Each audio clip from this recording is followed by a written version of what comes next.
Great to work with Choice Solutions at this level. Huntress is one of the leaders in the cybersecurity space, and we are happy to work with partners like Choice Solutions. And then lastly, Trent Giddings. Yep, Trent Giddings. I'm the core manager here for Choice Solutions.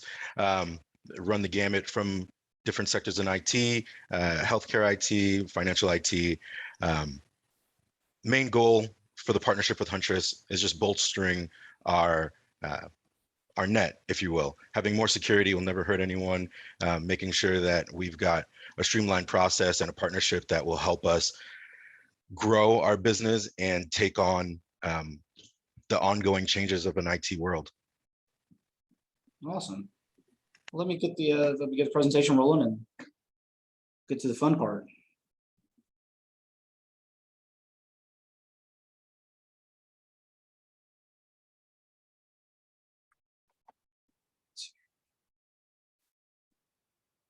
Share screen.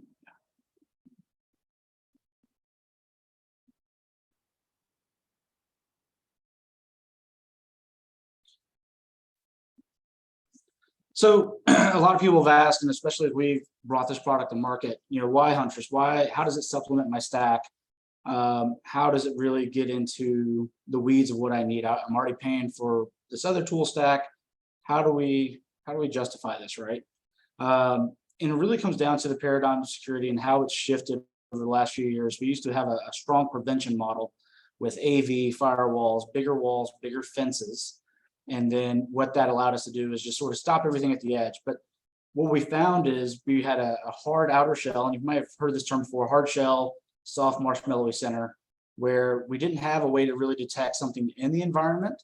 And our response measures were sort of slow because we didn't have resources dedicated to that. And so, Jeff, where does Huntress plug in as an MDR solution as opposed to just a purely prevention model? Sure. So MDR is a great term. I'm glad you asked. MDR, for those that don't know, is that second line there, managed detection and response. Detection and response is great, but if you don't have a team, a threat ops team, a SOC behind it, actually being able to threat hunt and review alerts, then you just have a bunch of information that is hard to process. Huntress at its core is breach detection.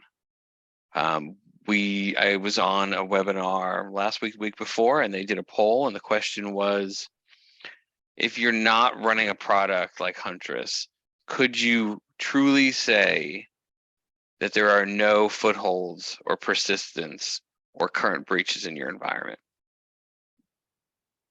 And nobody could say yes. Everyone's response was, it was just a poll, but it was 100%. No, there's no way I could promise you that 100%. Like there is a chance. And that's where Huntress at its core layers in, is to review footholds and persistence to make sure that there aren't threat actors already lurking in your environment. Cool deal. So Huntress brings a couple of things to the table that, we've all had to deal with as either IT managers or security leaders. The one more agent, the one more tool in the kit. I know we have some things layered, set up here. I saw layer on the screen. What are some value props that Huntress brings to the table? And Trent, feel free to chime in as well from an infrastructure standpoint. What's the win? Yeah, so one of the things that we hear over and over again, the challenges that clients and MSPs face all the time are lack of time, of money, and resources. And Huntress really tries to solve all of those for clients and partners. Huntress is super easy to use. One of the things that we get is, why is Huntress so quiet? Well, it's quiet because we're only sending you stuff that you actually need to action. We're not sending you 800 things and then letting you figure out what's out of that 800, what ones you need to actually act on. We're only sending partners and clients actionable data. Someone said to me last week that we love Huntress. It's less overhead and more results. And I'm like, that's amazing. I'm going to keep that. Maybe it'll come our tagline one day, but right now I'm just going to steal it and talk to all my partners about it. And like you said, hunter be hunted, right? There are threat actors out there every day. We're in the summer. There's some holidays coming up. All right, the holidays that come up, threat actors love because they know nobody's at work. Monday holidays are like threat actor holidays. For us, we take it off. For them, they're working overtime because they know we're not at our desks, we're not in our environment. And you need a team that is hunting for the threats and looking at investigations and anything that comes up, that anomalies that shouldn't exist in environments. And Huntress's 24/7 threat ops team is constantly doing that.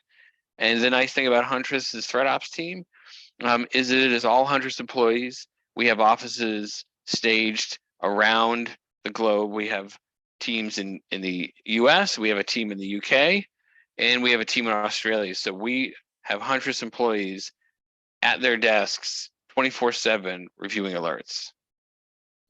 That's interesting when you mentioned, Monday holidays. I don't know how many of you recall this last Memorial Day, we actually had a 0-day announced while everybody was out of the office. So great work on that. So awesome. Yeah. And from my side as infrastructure manager, Huntress's biggest gain for us has been the fact that it's trustworthy. I can discuss it from a 50,000 foot view from an architecture perspective, where in the entire stack it falls in, and how east to west it travels, and make sure that everything is being monitored and managed properly. But also from the engineering level of how do we fix these problems, how do we mitigate these risks, I can trust that the quality of the work is going to be there from the Huntress team. I can trust that the details are going to be there for the actionable items that my team needs to take place on or take action on is going to be there. And it's easy to follow, it's trustworthy. And I know that as soon as they vet it and send it over, my team can take immediate action on it and fix whatever needs to be taken. Now, Trent, I wanted to touch on the ease of use.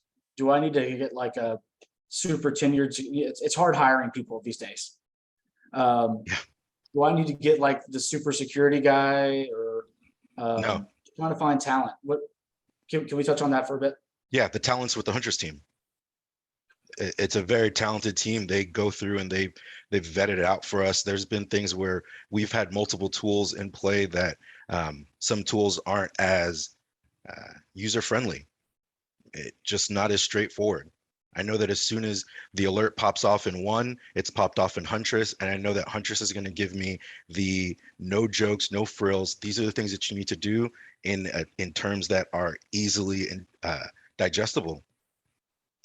I don't have to go and train someone to use Huntress. It's a great point you bring up. One of the things in the Huntress DNA is that our alerts are in plain text, and that we feel that a basic tier 1 engineer could action them. Remediation steps are going to come with any Huntress alert.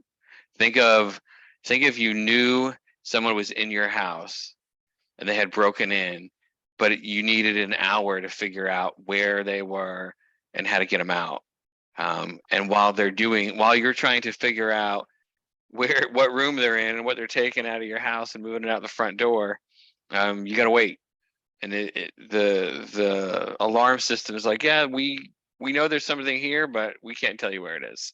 So part of the Huntress DNA is to always have remediation steps, to have our alerts and the notifications that we send partners and clients to be in plain text that is easily digestible and processable. Cool deal. So as I touched on the first slide, preventive security was the approach we took for years. And there are some fantastic edge products out there, and the prevention products are still going to be a mainstay in the security space. But like this slide says, it's like fishing with a net. Jeff, do you want to elaborate on the difference or some of the challenges with just a preventive approach? Yeah, so the way I try to look at it is everyone needs a layered approach. And I go back to the house analogy. If you have a security system in your house, you don't just put it on the front door, right? You can't just put it on your edge device. If you are putting a security system on your house, you're going to look at all your windows. You're going to look at all your doors. You're going to look at your garage door. Every point of entry, you're going to look at and make sure that you're alerting on that. And the same for a business. You need to look at your email environment. You need to look at your edge, and you need to look at all your endpoints. There are multiple factors that come into play when you're talking about securing a business. And if you leave any one of them open, you're really, you're really not saying are we going to get breached? You're saying when are we going to get breached? So the layered approach, and some clients question, why do we need all these things? Well, because it's the age we live in. Businesses are always online, and you need to have a layer of protection to keep your business from getting taken by somebody else.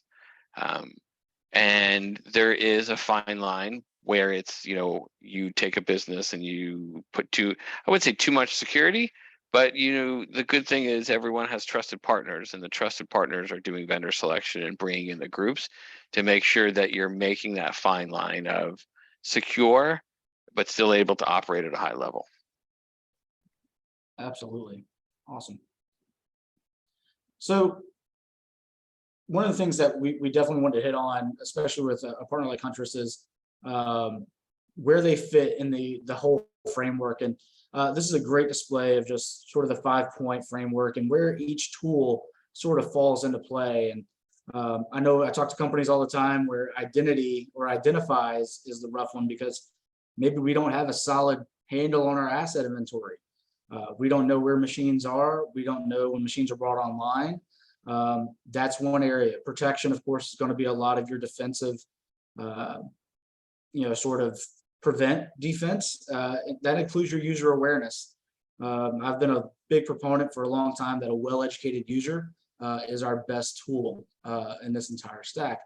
But as we go into the detection and response areas, and that's where really Huntress can shine, to detect items that may be in progress, and then again taking those response measures in the form of remediation to go ahead and take care of it on the box. How does this complement the rest of my stack? I sort of hit it here, but Jeff, you're way better at this. How does the Huntress complement all those other preventive measures as well as response measures I may have in play? Sure. So all these pieces are important, right? You can't have a gap, right? If you have a gap, it's going to get exposed. It is not an if, it's a when you're going to have a security event. So all these pieces are important, right?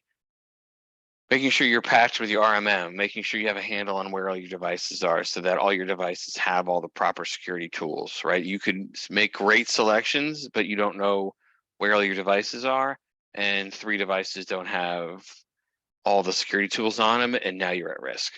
On the protect side, right, you need an AV, you need proper firewalling so that your edge, where all your data, right, everyone's intellectual property and their data. I mean, at core, typically a business is their data. If you lose your data, the ramp to like start up again is large, and at some point crippling, and not businesses can't recover from. DNS filtering gets a little deep into the technical weeds, but it prevents you from going to the places you shouldn't, right? The dark places of the web that exist that you can't find, the DNS filtering is going to keep you away from them. Because everyone at some point clicks something and it's like, oh, I don't know if I clicked that or not, right? I had my mother-in-law in town a couple months ago, and she says, I live in a town called Holly Springs. She said, it's amazing. Holly Springs is the best place to live in the US. I'm like, oh, what did you click on? She's like, well, there was this cool blinky thing underneath my email. I'm like, no, stop clicking, don't click. DNS filtering is what saves you from all that clickbait that folks have. And listen, like work machines, people are going to access their personal email on it. I do, everybody does. So DNS filtering helps you in there. It prevents you from going to the dark places of the web that you don't want to be.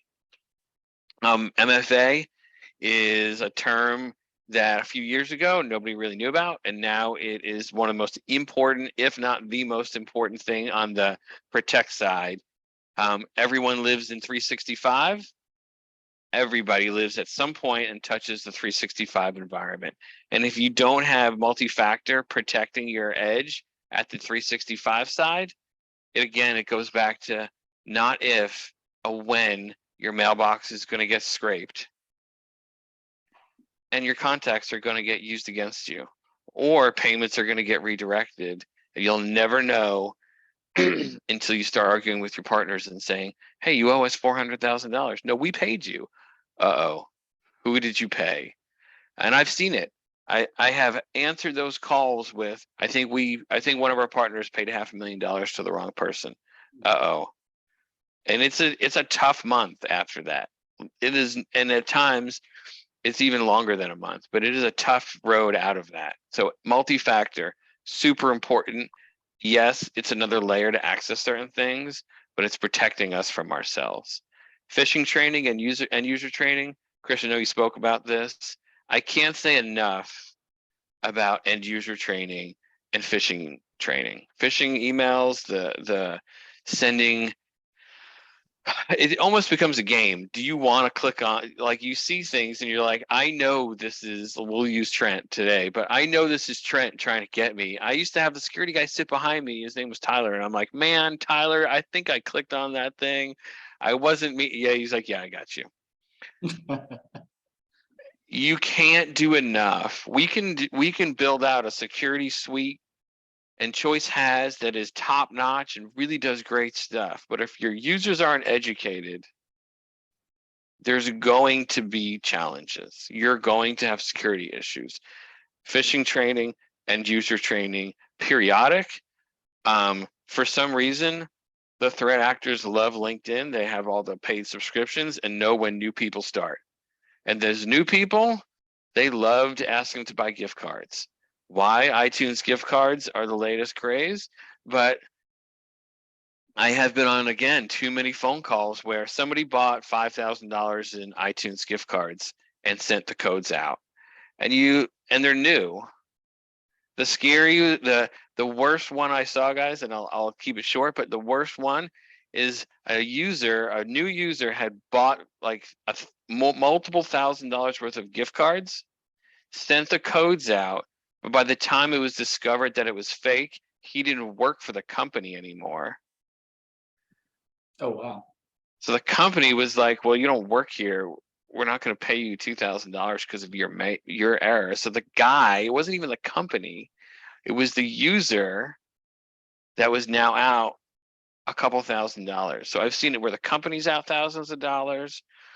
I've seen it where it's bad. So you need to, the best way I can say is phishing training and end user training brings scrutinization. Just people scrutinize their email, whether it be personal or professional, right? You can do great spam filtering on your mailbox for work, but everyone's still getting spam through their, whether it be Gmail, Yahoo. I still see people use Hotmail. I didn't know that stuff existed anymore, but I still see it out there.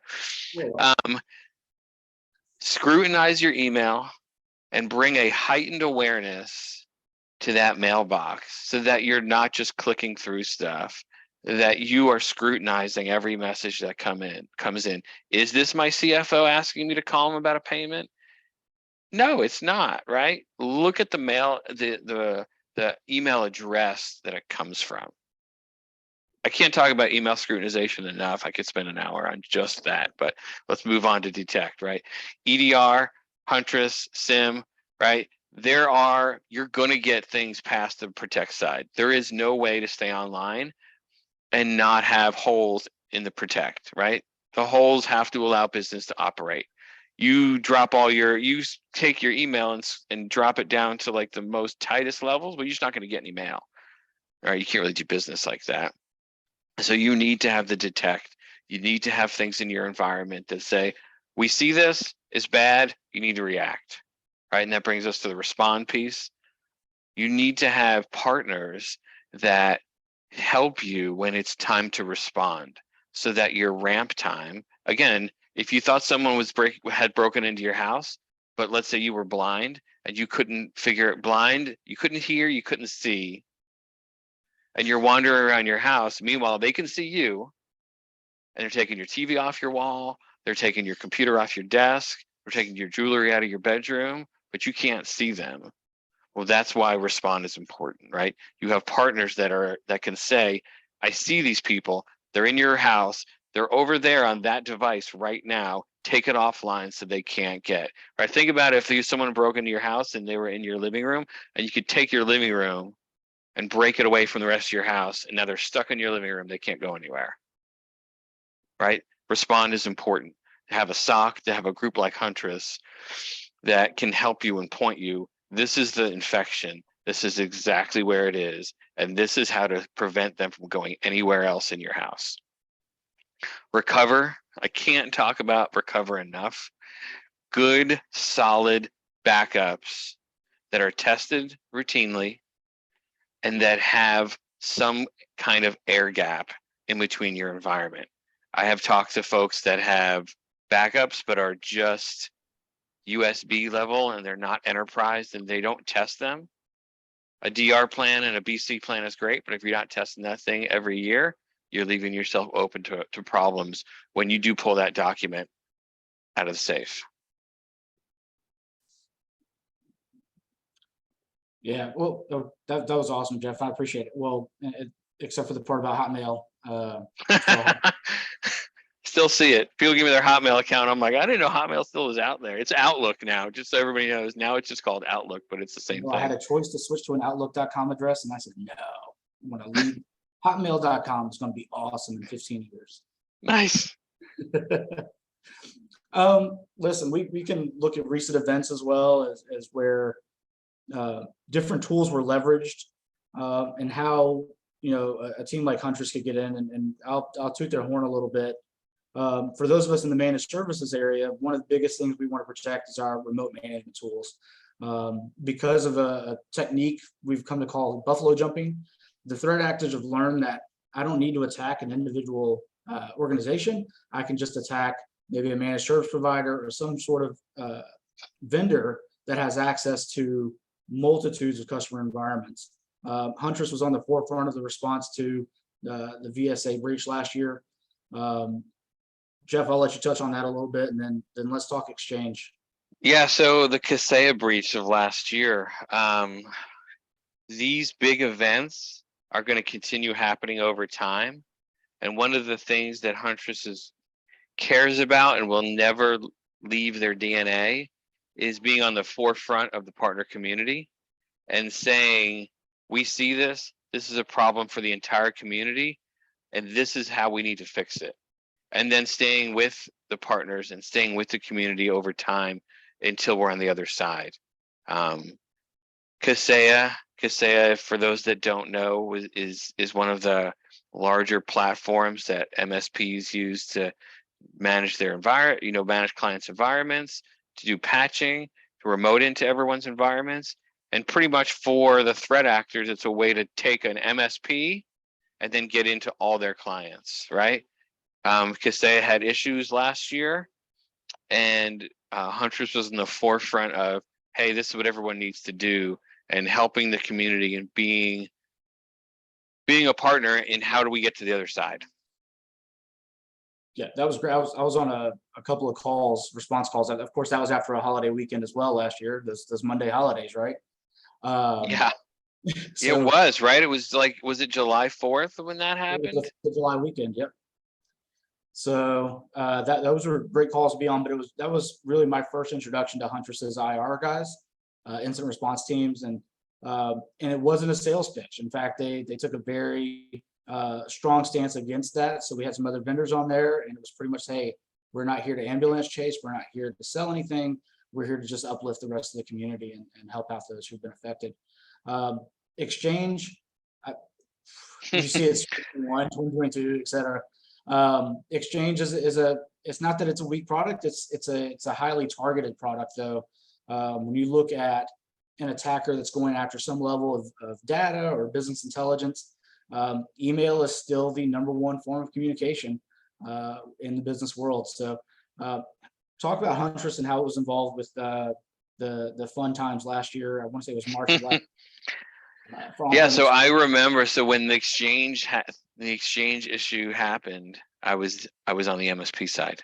I had yet to work for Huntress at that point. And I can tell you on the MSP side, it was refreshing that Huntress was able to say, this is what's going on. These are the environments that are impacted. Exchange is a huge vector, because those that are still running local exchange, there's no way for it to operate without it being internet accessible to the internet, right? By nature, it needs to be able to talk to the internet. You have to make it accessible. And it was refreshing that Huntress was there for us as an MSP and was able to pinpoint, these are your organizations, this is what you need to do. And on my side, I had a list of clients that were impacted, and I was making phone calls and I was getting people out of meetings. Owners of companies, yeah, I know he's in a meeting. You need to go get him. We're taking your email down now. And there was a lot of holding of breaths. Well, now, it's in the middle of the day. Yeah. You losing email for the rest of the afternoon is better than somebody else taking your email and exfiltrating all your data. And Huntress, it was refreshing on the MSP side to know that Huntress was our partner and was able to pinpoint, these are the clients, this is exactly what you need to do to remediate, and you'll be good for now. But once you do this, you need a plan to get off of this mail server and to get into a better environment like 365. And it'll continue, not to jump on you, Chris, but it'll continue because there's no way to take exchange away from the internet, right? So it's always going to be a threat actor until you get off of it. Yeah, absolutely. Between that and whatever business intelligence platforms you're using, if you're a huge SQL database shop or whatever your back end is, how valuable is that data to get in, and using an exchange server as just a jumping off point is, I think, yeah, I agree. It's going to be a technique that we're going to continue to see. So downtime, I know as a security manager, I frequently go back to my accounting folks and say, hey, I need some money, and those of you who are in those positions to do budgets, the conversation turned into what's the risk of not putting a tool in play, or not taking care of a technique, or not implementing a solution. And it really came down to quantitative risk. What's the dollar amount that we lose should something happen? And Jeff, we can run through this one really quick, but what's downtime look like? Yeah. So think about the timeline of events. In somebody, let's say, clicks on a link on a Friday. You have no idea.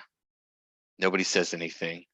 The end user closes their laptop and they're happy because nothing splashed on their screen like it did 15 years ago, and clicked on a link and you got a billion pop-ups. You called the help desk and you got a virus and they ran tools, and an hour later you were clean. Those days are gone. Now nothing happens. You close your laptop and there's a payload that just dumped onto your machine that is now searching for credentials, breaking into credentials, and then launching ransomware. Potentially that weekend, not to skip to the end, but potentially that weekend, or now they have their footholds and now they're just going to lurk. They're going to exfiltrate data. They're going to do key logging. All those things are actual things. They're not just things you talk about. They exist. They take your data and they lurk. So let's ramp up. We'll go, let's say 60 days into the future, 60, 90 days into the future. Now that user, nothing happened. They're happy as could be. They didn't do anything bad. They think, oh, it was just a mistake. Nothing happened. Okay. Now, Monday morning, a couple months later, you come in and you get a nice splash screen with that skull and crossbones that says your environment is encrypted. Pay 10 Bitcoins to get your environment back. I've seen it. It's nasty and you can't work. Now, your calendars are going to change. Right? Everyone's got, I know my personal calendar and my work calendar is packed. It's ridiculous. All those meetings are now suspect. Can I make these meetings? Am I calling my wife to saying something really, really bad is going on? Don't expect me home tonight. Start canceling stuff, right? Now you got to tell partners that you can't meet. You have to now try and figure out, in the meantime, while you're canceling all your meetings, figure out what's going on. You're calling your partner, you're calling, let's say, Choice, and saying something really bad's going on. Now they may not even be able to get on your systems until they get somebody on site. You may have no remote access. So that's your first initial, that's Monday morning. Now, your partner gets on site and says, yes, you have ransomware. We need to figure out where it is. Well, we go back to the house analogy. You first need to figure out, A, how they got in and where they are, because you can do all the work in the world to put your environment back together. But if they're still there and they still own your environment, the minute you restore, they're just going to hit you again. So that first week is figuring out where your problems are, stopping the attack, getting them out of your environment, and figuring out when they got in your environment, right? I've had partners come to me, well, previous to working with us, I've had folks come to me and say, how did we get hit 3 times by the same, hacker? Like, you didn't get hit 3 times. You got hit once, but they've been in your environment for 60 or 90 days. And every time you restore 14, they're like, that's great. We're still here. We're still in your house. We can still get you. And they hit you again because they know their persistence still exists. So think about that first week, right? If you're the IT director, if you're the owner of the company, you are not operating as normal. You're working on what a safe place to restore is. It's going to take a couple days to get back there. You're deciding if you need to reload all of your end user devices from scratch and rebuild those. So you're at least looking at multiple weeks of not working. Somebody said to me when I was talking to them about like the anatomy of a breach and how this goes on, and their concern was, if this were to happen to them, he didn't think that he could operate and make his bills without going into his pocket or finding money if they didn't make a month's worth of revenue, right? If they had a month where they were completely down and had no cash flow, how would he pay his bills? How would he pay his people? It's going to take more than a month for that impact. You're going to be on the phone with attorneys trying to talk about what you need to disclose. It is going to completely own your business cycle for a couple months if you were ransomwared. So yes, you restore. Hopefully you get to a good point where they're gone. Now, if we're talking about this scenario where somebody was in your environment for 60 days, that cycle may take a couple of weeks. You restore, then you feel good, and Monday morning you come in and you're ready to work. No, you got hit again. So think about that, right? Think about if you're all the meetings during work that you have to cancel, you're probably at the office till 10, 11 o'clock at night, making sure those restores continue, talking to third parties, talking to attorneys. It is going to own your life cycle and business cycle for at least 30 to 60 days.